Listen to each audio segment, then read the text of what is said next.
미국하고의 전쟁에서도 자신감이 있는, 그러니까 러시아를 자기들이 이길 수 있었을까, 중국을 이길 수 있었을까라고 생각하지 못하던 전쟁에 승리했기 때문에 당시 세계 최강이라고 하는 미국과도 우리는 분명히 싸워 이겨서 일본이 세계 최고의 나라이다라는 것을 스스로 내면적으로 증명될 수 있다라는 확신에 차 있었다고 합니다. 나가노 현에 있는 마스시로 대본영 유적을 가본 적이 있습니다.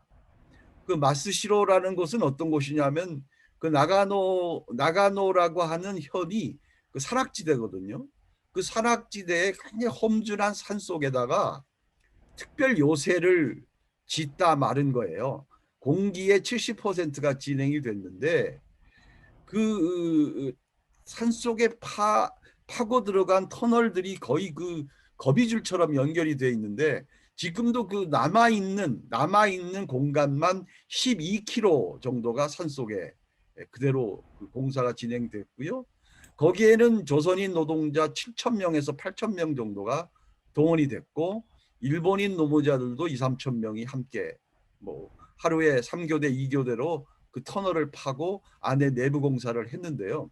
거기는 그 심지어 제일 넓은 지역을 가봤더니 탱크도 왔다 갔다 할 수 있는 그런 정도의 어마어마한 규모이고 거기 들어갈 시설로는 천황의 어소, 천황이 머물고 천황가가 머물 수 어소와 대본영이라고 해서 일본 전체 전쟁을 지휘하는 총사령부가 그 안으로 들어가는 그런 작업을 했죠. 그건 뭐를 의미하느냐 하면 최후의 1인까지 일본 본토 공격이 있어도 2차 대전에서 항복하지 않고 끝까지 버텨서 일본인 마지막 한 사람까지 항전하겠다라는 의지로 가지고 그 번영을 건설을 했던 겁니다. 그래서 공개 70%가 진행된 것이 1945년 8월 15일이었고요. 심지어 그 현재 설명에 의하면 8월 16일까지 공사가 진행됐답니다. 항복한 그 다음 날까지. 그 흔적을 보면서 제가 어떤 생각을 했냐면 이들이 가지고 있었던 최후까지의 전쟁 승리에 대한 신념, 그 결의 이런 것들은 어느 종교 전쟁을 방불하지 않느냐.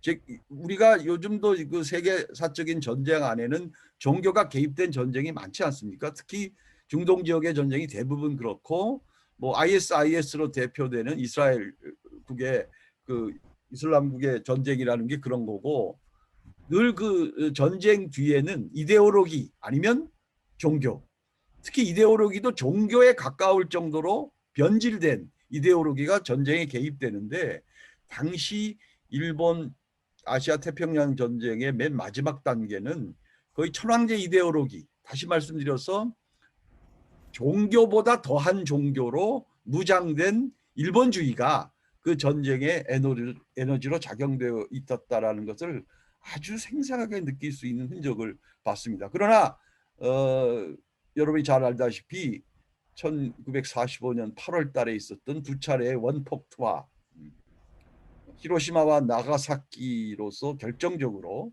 일본이 전쟁의 항복을 선언하게 되는 이런 과정이죠. 그러니까 뭐 어떻게 말씀드리면 그 두 개의 사건, 그리고 이제 사실은 그래 여러분들 우리가 이제 일본이 항복하게 된 거를 주로 나가사키와 히로시마 원폭 투하만을 우리는 집중적으로 상징적으로 생각하는데 그건 뭐 물론 맞습니다. 그러나 그 두 원폭 투하에서 죽은 사람들보다 동경 대공습에서 죽은 사람이 더 많습니다. 지금은 뭐 세계 첨단의 도시인 저도 지금 동경 한가운데 있습니다만은 이곳이 당시 70%가 파괴됐거든요. 동경이. 당시도 동경은 세계적인 도시였죠. 이 세계적인 도시의 70%가 잿가루가 될 정도로 미국의 B-29가 그냥 폭탄을 비 오듯이 그냥 이렇게 퍼부은 겁니다. 그래서 모든 건조물에 이 동경 시내에 있었던 모든 건조물의 70%가 재가 되었던 그 동경 대공습을 제가 일본 학자들하고 얘기를 하는 과정에서는 원폭에 대한 기억이나 원폭에 대한 트라우마도 상당히 크지만 오히려 더 많은 일본인들이 동경 대공습의 트라우마가 있었다라는 얘기를 들었습니다. 일본이 이 전쟁, 불의한 전쟁, 무리한 전쟁에 참여됐을 때 일본 교회가, 일본 기독교는 어떤 입장이었냐? 참 안타깝게도 이 전쟁을 적극적으로 지지하고 적극적으로 협력하고 거의 뭐 정부가 진행하는 전쟁에 앞장설 정도로 전쟁에 광분했습니다. 그래서 그때 일본 기독교 문서들 지금 그대로 남아 있는데요. 보면은 이 전쟁을 거룩할 성자 성전으로 표현했죠. 성전. 그러니까 하나님의 섭리에 의한 전쟁이라는 거예요. 이게 그냥 일본 정부가, 일본 국가가 다른 국가와 상대해서 싸우는 것이 아니라 이건 뭐 하늘의 명령으로 전쟁할 수밖에 없는 전쟁이라는 성전 의식을 설파했지요. 그리고 그 당시에 지금 굉장히 의외로 많이 남아 있는데 당시 대표적 일본 개교회들이 선포하고 있었던 메시지들이 대단히 강력한 전쟁의 복음의 내용입니다. 전쟁의 복음을 메시지로 선포하고 있는 것이 당시 일본 교회의 강단이었습니다. 자, 그런데 하나님의 전쟁인데 하나님의 섭리에 의해서 진행한 전쟁이 하루아침에 패전으로 나락으로 떨어진 거죠. 그럼 그 다음에 교회는 어떻게 해야 될 것 같습니까? 여러분. 저희들이 상식적으로 크리스찬의 양심으로 상식적으로 생각하면 전쟁의 복음을 선포했던 일본 교회가 잘못되었다는 참회의 고백을 할 수밖에 없는 것이 그리스도교 공동체지요. 여러분들은 어떻게 생각하십니까? 그리스도교가 2000년 역사를 지금까지 지켜온 기독교의 유일한 그 뭐라고 그럴까요? 좋은 점, 기독교의 특기, 장기가 뭐냐? 그 2000년 역사의 그리스도교의 역사가 아름다워서 지금까지 선하고 하나님의 뜻에 합당해서 지금까지 온 것이라고 저는 보지 않습니다. 오히려 그렇지 않은 게 더 많죠. 기독교는 거의 범죄의 역사라고 해도 과언이 아닙니다. 그러나 기독교가 지금도 이렇게 당당하게 존재할 수 있는 유일한 길은, 유일한 특징은 지속적인 회개와 참회와 고백을 했기 때문에 여기까지 올 수 있었던 거죠, 사실은. 그러니까 일본 교회도 당연히 그랬어야 된다고 저는 봅니다. 이 전쟁에 광분했던 일본 교회의 족적이 역사로 그대로 남아있기 때문에 그걸 아무도 지울 수가 없어요. 아니라고 부정을 할 수가 없습니다. 그때 문서들이 너무 많습니다. 그때 설교들이 그대로 기록되어 있습니다. 그런 교회가 그럼 해방 이후, 우리로서는 해방이고 일본으로 보면 패전 이후 어떻게 해야 되느냐? 참회했어야죠. 이것은 하나님의 뜻이 아니었다. 인간의 잘못된 판단이었다라고 고백해야만 기독교 아이덴티티로 돌아올 수 있는 겁니다. 일본 교회 그거 했는데요.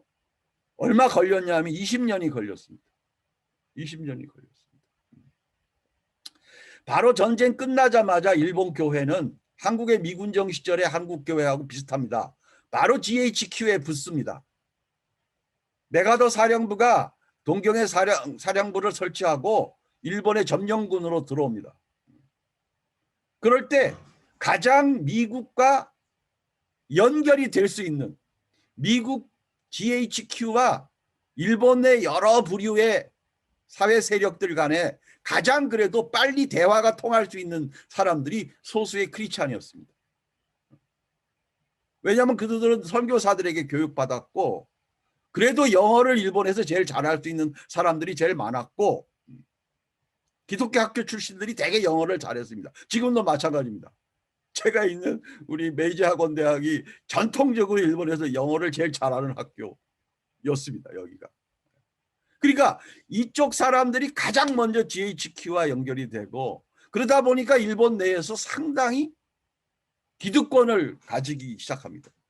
그래서 일본에서 성자로 불리었던 그렇게 역사에 기록되는 가가와 도요 있고 완전히 뭐 GHQ가 그 사람이 거의 GHQ의 자문역이나 마찬가지였죠.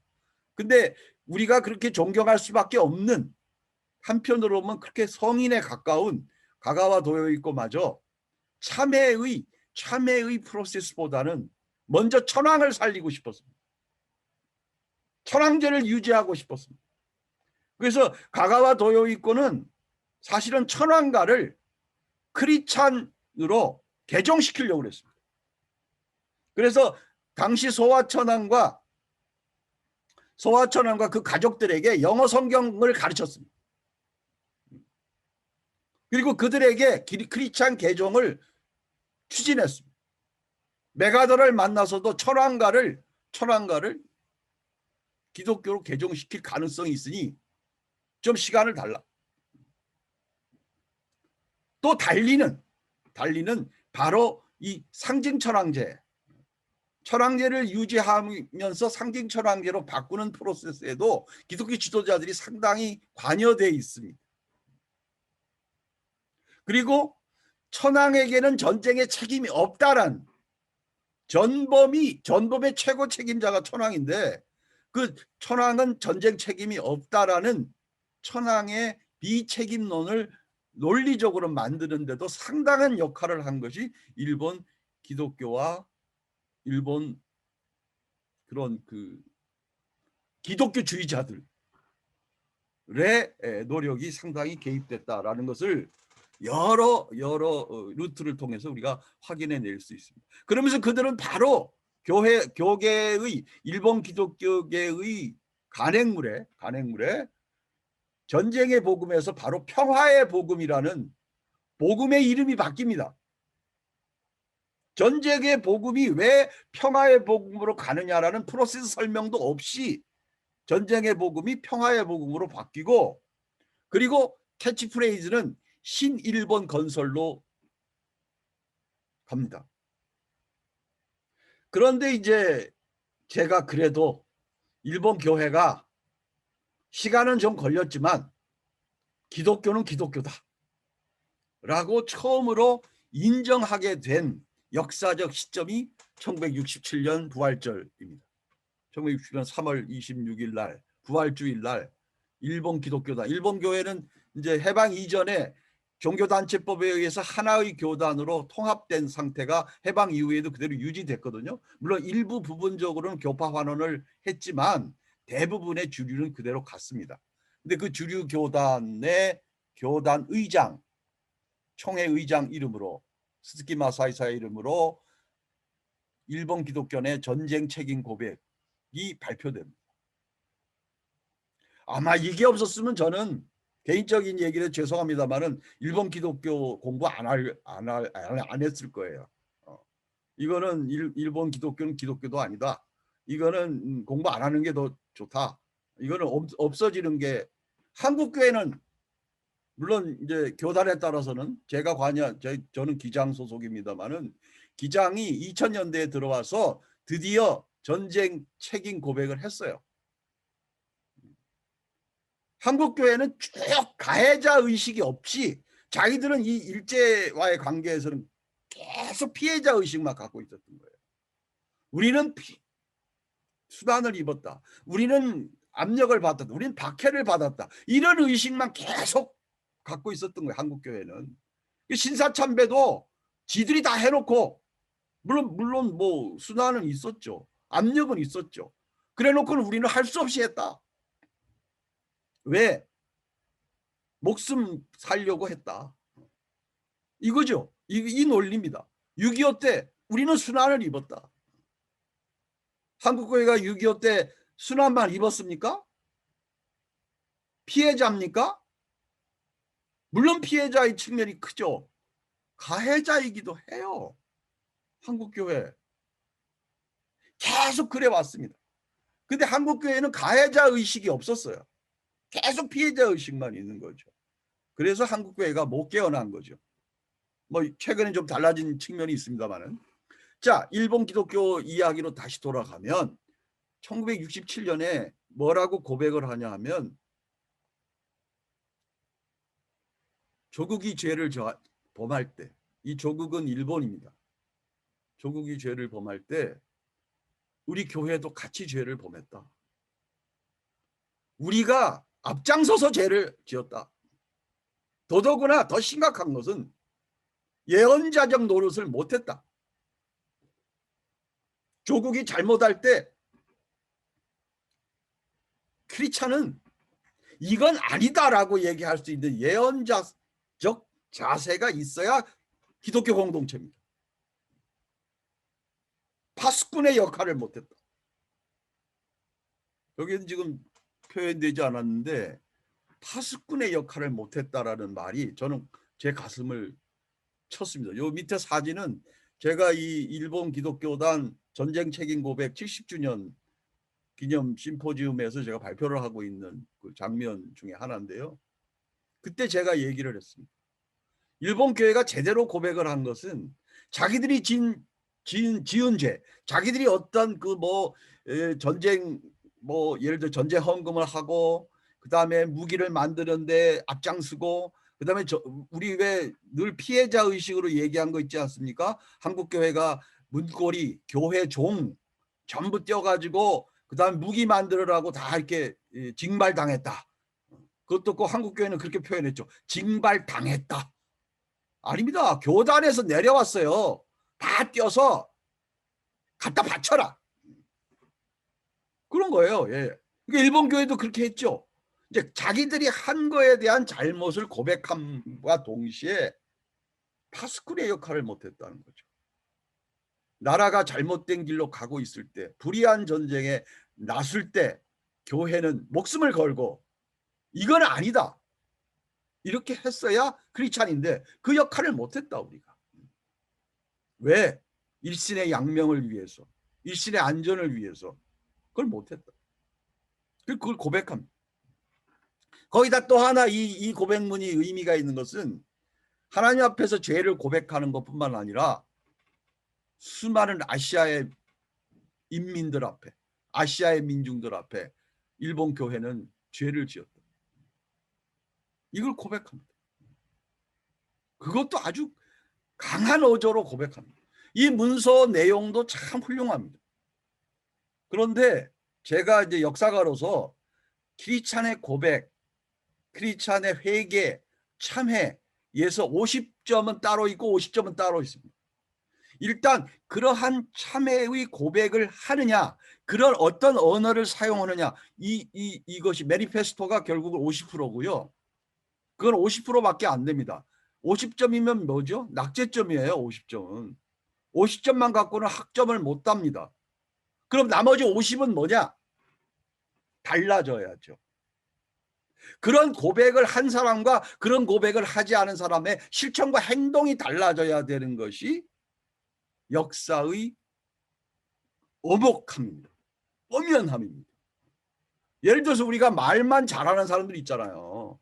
말로만 잘못했다 내가 이건 내 탓이다 이렇게 할 수 있어요. 얼마든지. 그러고 똑같이 그냥 막 행동 그대로 하면 말만 앞서는 사람이죠. 그런 사람들 여러분들 신임합니까?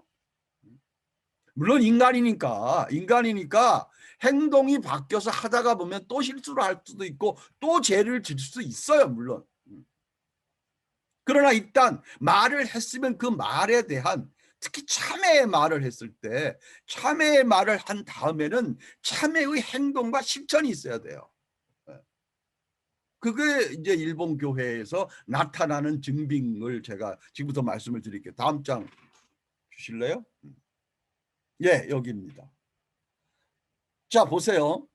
지금 제가 요번 시리즈 강의에서만 얘기한 것만 해도 메이지 유신 전후 일본이 문호 개방을 하고 기독교 선교, 그 이전에 제가 말씀드렸죠.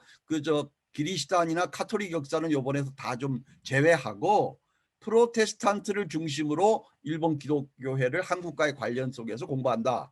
그런데 적어도 제가 지금 이야기한 1860년대의 일본 기독교 자유선언, 선교 자유화, 그때부터 시작해서 지금 1967년 이 전책 고백, 전쟁 책임 고백이 있을 때까지 일본 교회는 어떤 길을 지향해 왔습니까?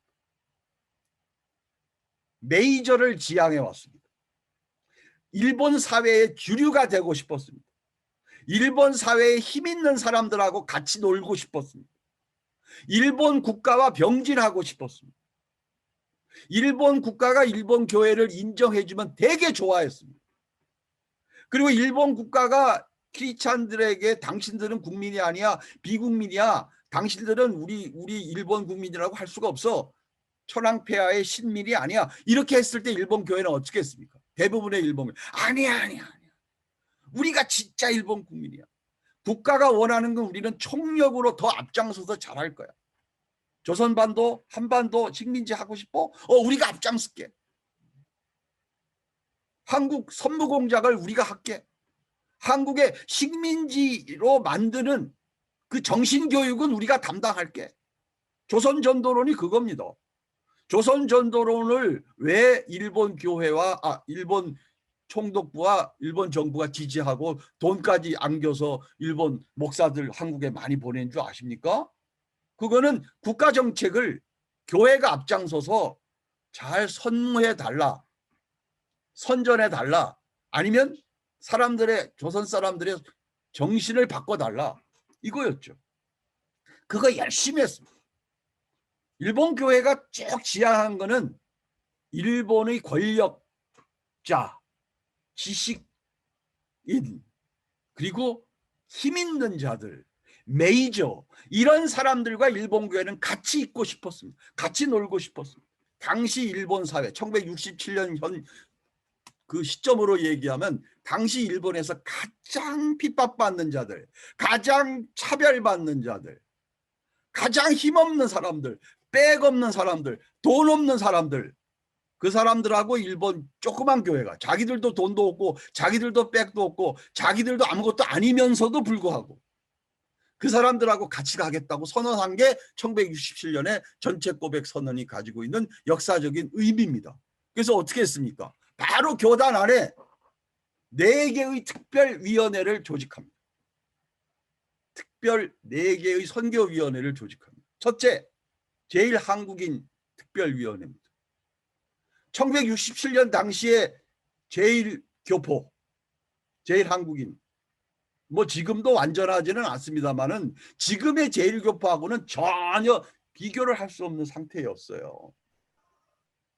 당시 일본에 남아 있었던 한국인들 어땠습니까? 오히려 북한은 열심히 도왔다고 그래요. 남쪽 정부는 전혀 돌아보지 않았습니다. 그래서 10만 명 넘게 북한으로 간 이유가 그겁니다. 북송이라고 아시죠? 여러분들. 에? 북송 아시죠? 니가다항에서 출발한.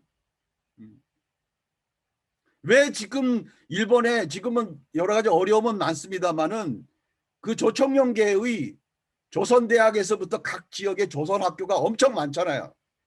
그거 다 북한이 많이 지원한 거예요. 한국학교 형편없잖아요, 지금도. 요즘은 다릅니다. 요즘은 많이 지원이 있어서 한국학교가 많이 생기는데요. 뭐 완전 역전이 됐죠, 지금은. 근데 당시의 제일 기독교인들, 제일 한국인들, 이건 뭐 차별의 제첨단에 있었죠. 여러분들 당시에 지금 다 잊었을 거예요. 모르시는 분들도 많을 텐데 특히 일본에 있는 선교사님들 많이 아셔야 돼요. 당시에 제일 조선인 청년들이 자살한 사건이 많습니다. 공부 열심히 해서 일본 기업에 겨우 시험 쳐서 필기 시험에 당당히 합격하고도요, 면접을 몇십 번씩 떨어지는 거예요. 여기저기. 이유는 딱 하나죠. 한국인이라는 거죠. 가장 차별받는, 대표적인 차별받는 사람들이 제일 자이니치 코리안들이었습니다. 이들을 위해서 일본 교회가 발벗고 나선 거예요. 우리는 이 사람들하고 같이 갈 거야, 이제. 그래서 교단 안에 그 법조팀을 구성했어요. 법조팀을. 일본 크리스찬들이. 그래가지고 제일교포가 여기저기서 법적으로 차별을 받는 일이 있을 때 쫓아다니면서 공짜 공판, 그러니까 재판을 해주는 거예요. 지원해 주는 거예요. 그거 열심히 했습니다. 그리고 또 오키나와, 지금 여러분들 오키나와 하면 어떤 느낌이에요? 경치 좋은 곳? 지금은 뭐 좀 코로나 때문에 그렇지만 가장 놀러 가고 싶은 데 하나예요. 일본 사람들이 오키나와. 그러나 1967년 어땠습니까? 당시 아직 일본 땅이 아닙니다. 오키나와. 72년이 돼야 일본으로 편입되죠. 67년 당시에는 미군이 직접 통치하는 지역이죠. 그쪽에 오키나와 사람들, 일본에서 계속 핍박받는 사람들입니다. 그리고 그 사람들은 전쟁 제1선에 내몰린 사람들이에요. 그러니까 이렇게 말하죠. 미군이 일본 본토에 상륙도 했다. 어디? 오키나와에 상륙했다. 이렇게 얘기를 합니다. 그러니까는 예를 들면 그 오키나와 사람들은 당시 일본 주류가 볼 때는 변방 중에 변방이었죠. 그래서 바로 일본 기독교는 오키나와 문제를 위한 특별위원회를 만들어서 오키나와 사람들하고 함께 가자. 그래서 지금 일본 전체의 크리스찬 퍼센테이지보다 오키나와의 크리스찬 퍼센테이지가 훨씬 높습니다. 원래가 오키나와가 훨씬 더 여러 종교를 믿는 그런 좀 다양한 종교 문화를 가지고 있음에도 불구하고 일본 교단도 그러고 일본에서 두 번째 교파라고 볼 수 있는 성공회도 오키나와에 아주 당당한 교구를 갖고 있습니다.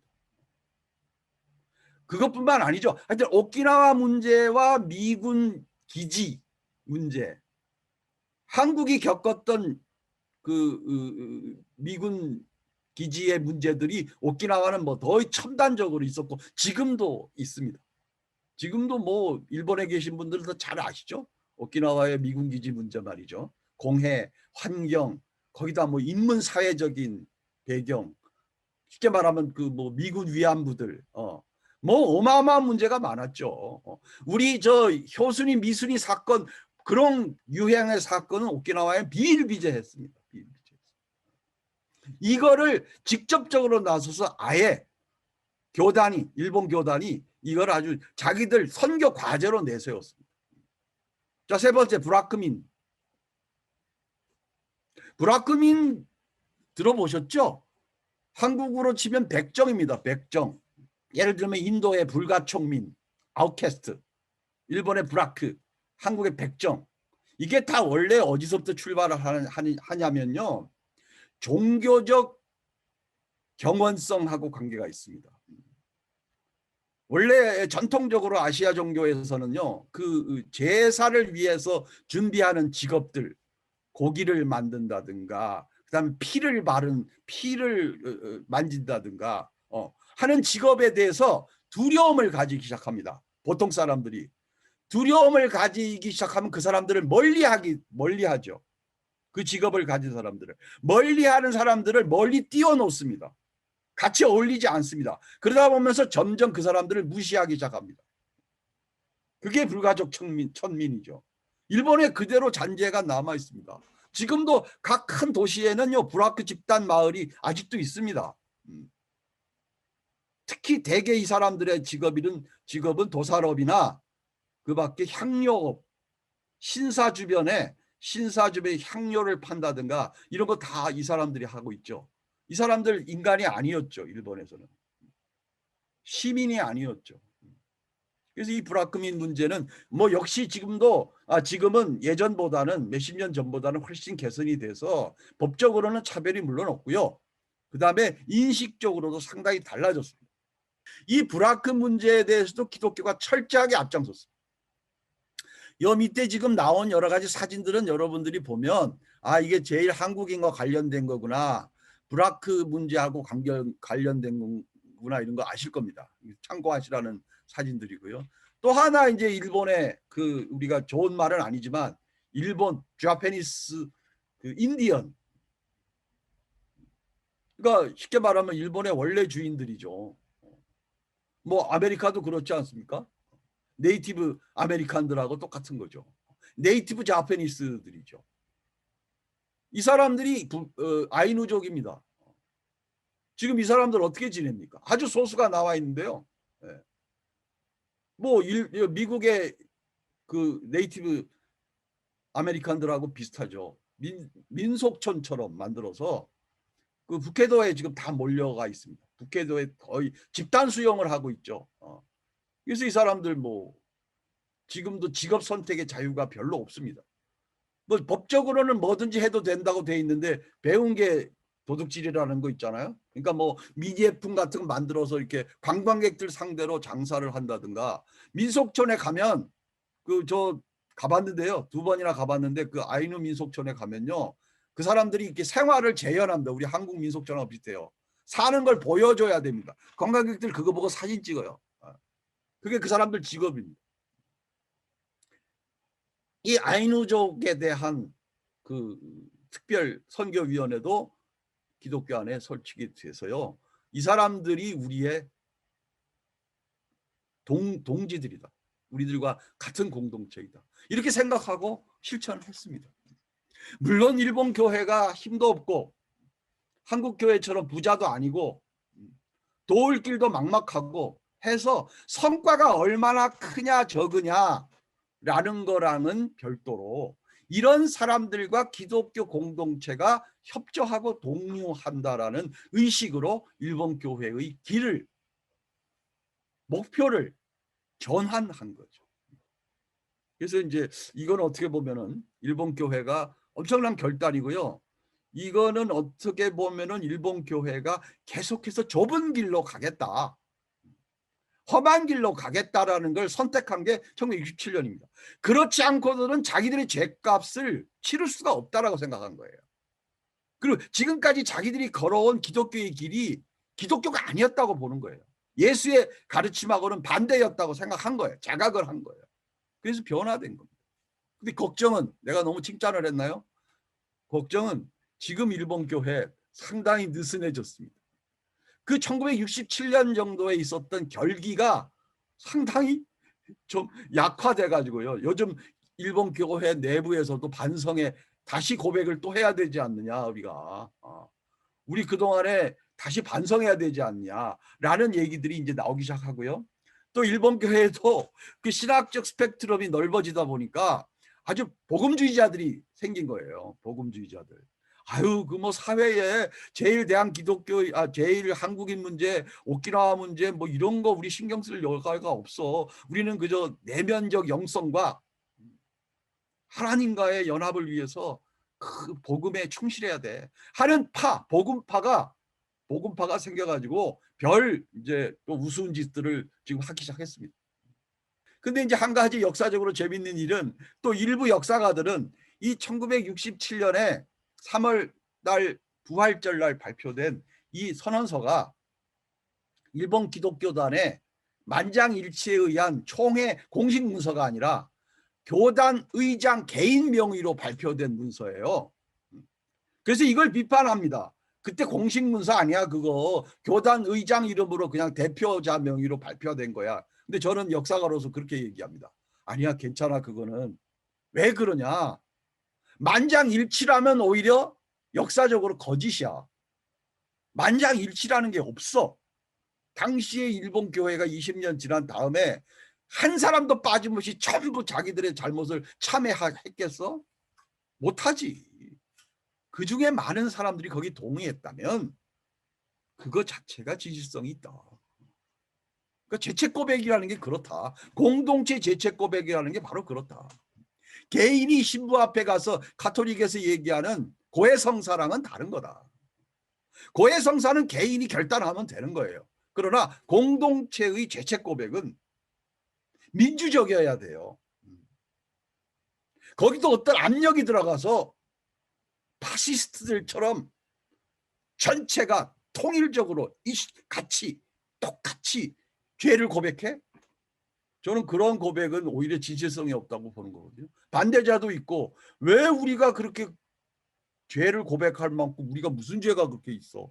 이런 이야기들을 할 수 있어야 그것이 더 진솔한 고백이다. 이렇게 볼 수 있습니다. 그러나 아무튼 1967년에 일본 기독교단의 전체 고백은 그 형식이 어떻게 됐던 그 다음에 일본 기독교회의 말과 행동이 변화됐다라는 측면에서 저는 역사적으로 대단히 높은 평가를 한다.